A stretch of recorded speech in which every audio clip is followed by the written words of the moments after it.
All right, we have just returned from the first ever Arizona DBags event at the brand new Inde Motorsports Park. Now, this place is way out in the middle of nowhere. It's in Wilcox, Arizona, which is miles and miles from civilization. It's windy, it's cold, but they do have planes and they do have snakes.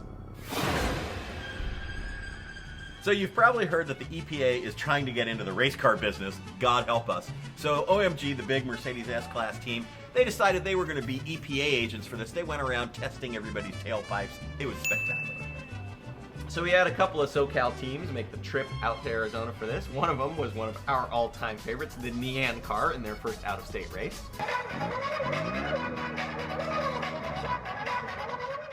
And we had the Super Troopers. Super Troopers are always awesome. They got great costumes. They cook food for everybody. They're hilarious.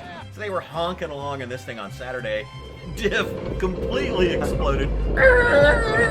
Somehow they managed not to kill themselves. Scoured every junkyard in the entire Tucson area. Found a hoopty old Mustang Diff. Put it back together. Got back on the track. I think they crashed on Sunday as well. Yeah, they did. Yeah.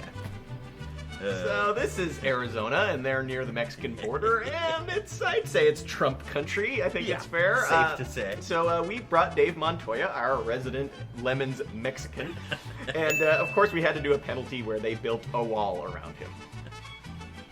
Also pretty sweet, the Yakuza theme of the Nine-Finger Drifters. I love this car. Now, as you know, we don't care about winners or class winners or We do not care. fast lap or any of that crap. Yeah. But the winner of Class C at this race was noteworthy because it was the first ever LeMons Ford Anglia, into which they had swapped a modern Z-Tech motor, and the thing just kind of went around and it won its class. It was extremely slow, however.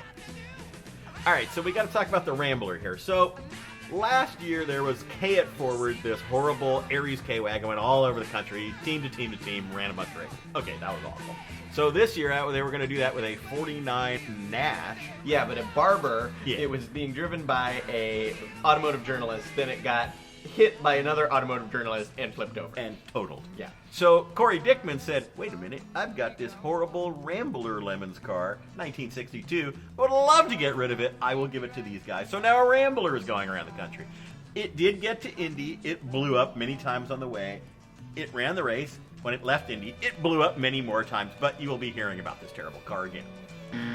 Okay, Heroic Fix went to a longtime LeMons team, as seen on TV, racing in their Chia fur-covered Kia, They're a.k.a. the Kia Pet. Horrible car. Yeah, so it blew up. They went and they found a motor in the junkyard, and they bought the whole car, dragged it back on their trailer. They swapped the motor and various other things that needed to be swapped. So now they've got an engineless, junked Kia in their race car, and they needed to get everything out of the grounds of the track, and so they came up with the brilliant solution of putting the license plate from the donor car onto the race car, and they put the donor car in the trailer, and they got everything out of there. That was sweet. Heroic Fix. The would have gotten I Got Screwed had they stuck around trophy, which is pretty self-explanatory, really. Yeah. Went to the Godfathers of Saab. Now, basically, these guys, they blew up hour one on Saturday, worked all weekend long, never got the car to run, and they left 30 minutes before the award ceremony. So they got screwed twice. Must be present to win. Yep. So the actual I Got Screwed went to Too Stupid to Know Better. This is this really fast red and white Volvo wagon. And right toward the very end of the race, they let Judge Steve into the car, as many teams do. Yeah, and Judge Steve has become famous in LeMons insider circles for being the guy that comes up to you during the race week and say, you know, during my rookie meeting, I trained all these guys up and they got no flags. So he's like the LeMons bad driver whisperer that prevents everybody from ever having a problem on track. Yeah, and here's what happened.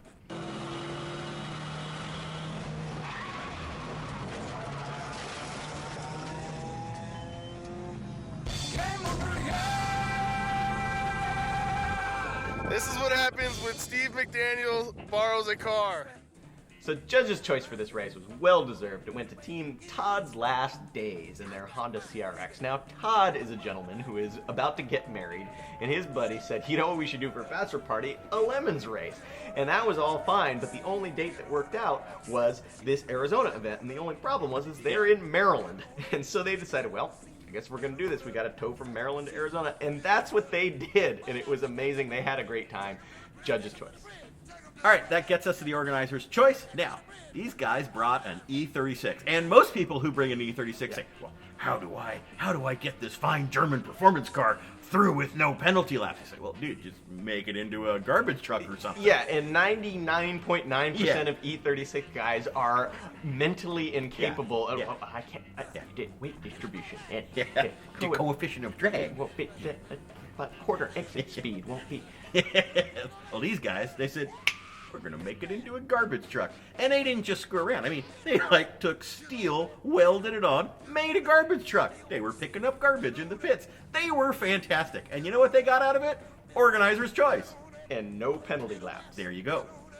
And that brings us to IOE, the Index of Effluency, and this went once again to Michael Spangler, multiple winner. He even presumptively runs number 301, which of course is IOE upside down. Yeah. But, when you deserve it, you deserve it. Yeah. This time he brought the first ever Hyundai Excel first generation to LeMons, which is a car we've always wanted to see. The worst car ever made.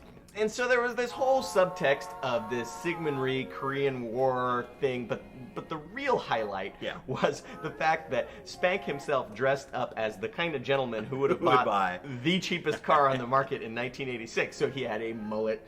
He shaved the LeMons logo into the side of his mullet. Real mustache. Yeah. And his poor wife was like, okay, what's the day after the race? Because that's the day all of that's going away. And so he sold the whole thing, and the car just kind of ran the whole weekend. No, the car totally sucked. And, and I gotta say, so he couldn't find tires, so he bought used snow tires and drove them all the way to Los Angeles. Yeah. So the car blew up a whole bunch of times, actually, and then we get out there, bap, bap, bap, bap. I think it made 300 laps at the end. It was drinking a quart of oil every 15 minutes and a quart of water every 15 minutes. And but he stayed out there. Car did pretty well. Got an IOE. And during all of this, he was also working on the Austin America. Yeah. I don't know if it was his car. I don't know if it was his teammate. I don't know. But you know what? When you're Spank and there's an Austin America, you're up to your elbows in it. So all weekend long, he looked like a total douche. He was driving a car that blew up like 300 times. And he was working on Austin America. And he had a mullet. And he had a 24 hours of LeMons in his mullet. I mean, you got to give it to him.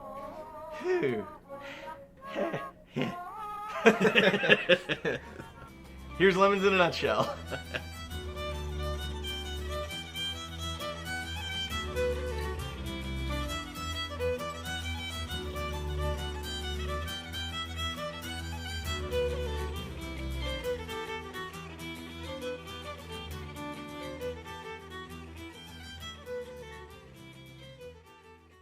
Uh, 1974 here, the failure to a chair. Judge Phil, Uncle Sam wants you. I was 8 years old in 1974, but